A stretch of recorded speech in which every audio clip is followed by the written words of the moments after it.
first officer to arrive at 2047 Millbrook Avenue noticed the smell before he even stepped out of his patrol car. It hung in the October air like a physical presence, sweet and cloying with undertones that made his stomach clench involuntarily. Detective Sarah Chen pulled up 3 minutes later, her unmarked sedan crunching over the fallen leaves that carpeted the cracked driveway. The house before them stood like a monument to decay, its once white siding now the color of old bones, windows dark and hollow as empty eye sockets. The call had come in at 2:47 p.m. from a postal worker who'd been trying to deliver a certified letter for the third consecutive week. No one had answered the door, but the mailman claimed he'd heard sounds from inside. Not quite voices, not quite music, but something that had made the hair on the back of his neck stand up. When the supervisor finally agreed to a welfare check, nobody expected what they were about to uncover. Chen approached the front door with measured steps, her breath visible in small puffs against the unseasonably cold afternoon. The porch sagged under the weight of accumulated neglect, paint peeling from the railings in long leprous strips. A collection of newspapers lay scattered and yellowed, some dating back months. The detective tried the doorbell first, a futile gesture that produced no sound from within the house. Her knocking echoed hollowly as if the structure itself were empty, abandoned. "Mrs. Linz, this is Detective Chen with the city police. We're conducting a welfare check." Her voice carried across the stillness, but no response came. The officer beside her, a young man named Rodriguez, shifted nervously and gestured toward a side window where a gap in the curtains revealed only impenetrable darkness beyond. The spare key was exactly where the postal supervisor had suggested it would be, under a ceramic frog, whose paint had faded to an indeterminate gray-green. Chen hesitated for a moment before turning the key in the lock, every instinct she'd developed over 15 years in law enforcement screaming warnings. The door swung open with a groan that seemed to come from the house's very foundation. The smell hit them like a physical blow, forcing both officers to step back and cover their faces. It was the unmistakable odor of decomposition, but underneath it lurked something else, something chemical and artificial that made the detective's eyes water. Rodriguez pulled out his radio to call for backup, and the medical examiner, his voice tight with barely controlled revulsion. They moved through the house, methodically, Chen leading with her flashlight, even though dim afternoon light filtered through the grimy windows. The living room was a shrine to abandonment, furniture covered in a thick layer of dust, magazines scattered across surfaces, a television screen that reflected their movements like a black mirror. Family photographs lined the mantelpiece, showing 2 young girls with matching blonde hair and bright smiles, always photographed together, always dressed identically. Elena and Isabel Linz, the detective remembered from the initial report. Twins 22 years old, living with their grandmother after their parents had died in a car accident 5 years earlier. The grandmother, Miriam Linz, was 87 and had been the last person seen alive at the residence, according to neighbors who claimed they hadn't noticed anything unusual for months. The kitchen told the first chapter of the story they were about to uncover. Dishes molded in the sink, their surfaces green with neglect. The refrigerator hummed ominously, its door slightly ajar to reveal contents that had long since liquefied into an unrecognizable mass. But it was the table in the center of the room that made Chen pause, her light playing across 3 place settings that had been carefully arranged. Plates, glasses, silverware, all positioned with meticulous precision, as if someone had been expected for dinner that never came. A sound from upstairs froze both officers in their tracks. It was faint, almost subliminal, like fabric brushing against wood. Rodriguez's hand moved instinctively to his service weapon, but Chen held up a restraining gesture. They listened for long seconds, the house settling around them with creaks and sighs that seemed almost organic.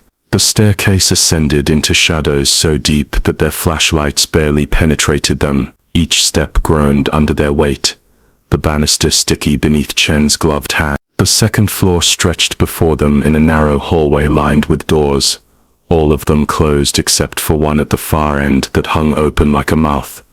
The first room they entered had clearly belonged to the twins. 2 beds positioned against opposite walls, 2 dressers with matching lamps, 2 closets filled with clothes that looked as if they hadn't been disturbed in months. Everything was arranged with an almost obsessive symmetry, down to the identical jewelry boxes on each dresser, and the matching dolls that sat propped against the pillows. But dust covered everything like a burial shroud, and the air held that same underlying chemical tang that permeated the entire house.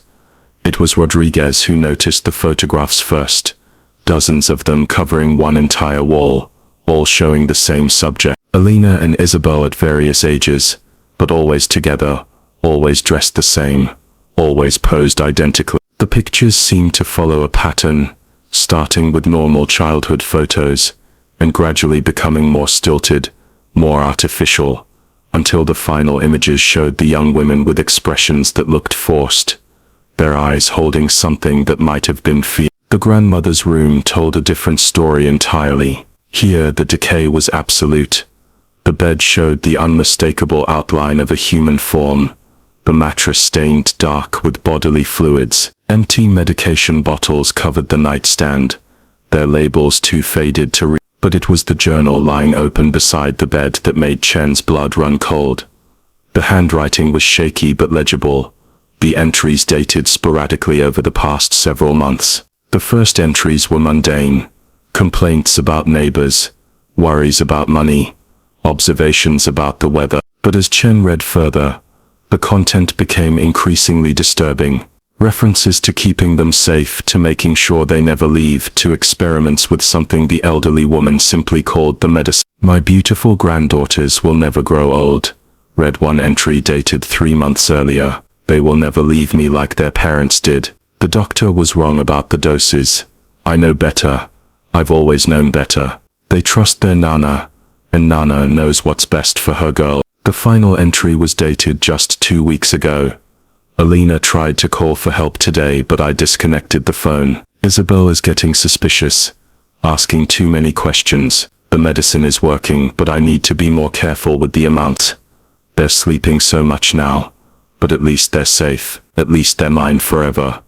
Rodriguez appeared in the doorway, his face pale despite his dark complexion. "Detective, you need to see this." The cellar steps were narrow and treacherous, the wood soft, with rot in places.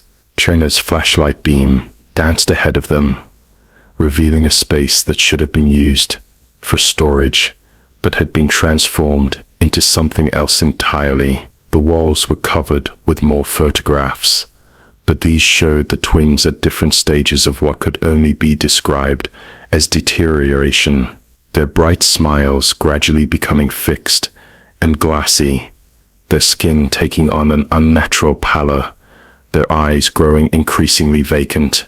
In the center of the basement sat 2 chairs, positioned to face each other. Restraints dangled from the arms and legs, stained dark with substances Chen didn't want to identify. A cart nearby held an array of bottles and syringes, along with notebooks filled with measurements and observations written in the same shaky handwriting they'd found upstairs. But it was the freezer in the corner that held the final horrific truth. The detective approached it with dread coating her throat, like acid, knowing what she would find even before she lifted the lid.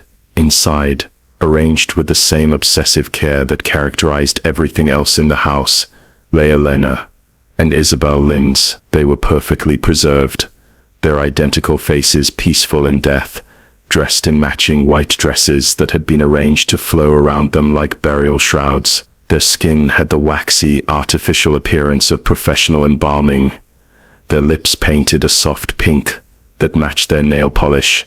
A note tucked between their clasped hands was written in their grandmother's trembling script. "My beautiful girls, together forever, just as it should be." The medical examiner would later determine that the twins had died approximately 6 weeks apart.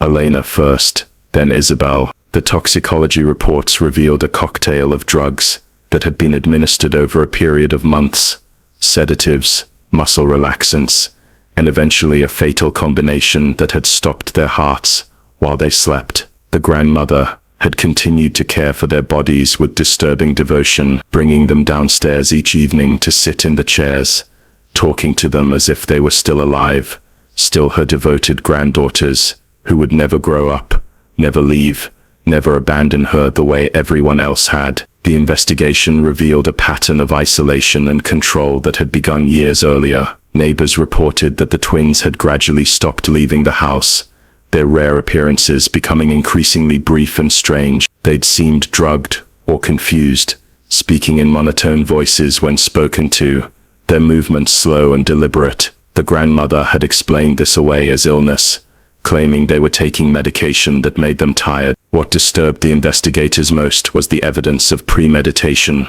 The basement laboratory had been set up months in advance, with detailed notes about dosages and effect. The grandmother had been experimenting on her own granddaughters, slowly poisoning them while maintaining the facade of loving care. The identical outfits, the matching jewelry, the obsessive symmetry of their room, all of it pointed to a woman who saw the twins not as individuals, but as objects to be controlled and preserved. The house yielded more secrets as the investigation continued. Hidden throughout the rooms were audio recordings the elderly woman had made, capturing conversations with her granddaughters as they grew increasingly weak and confused. In the early recordings, the young women sounded normal, discussing their hopes for the future, their desire to find jobs and move out on their own. But as the dates progressed, their voices became slurred and distant, their responses increasingly mechanical. "I love you, Nana," Isabel's voice repeated on dozens of recordings, but the words held no warmth,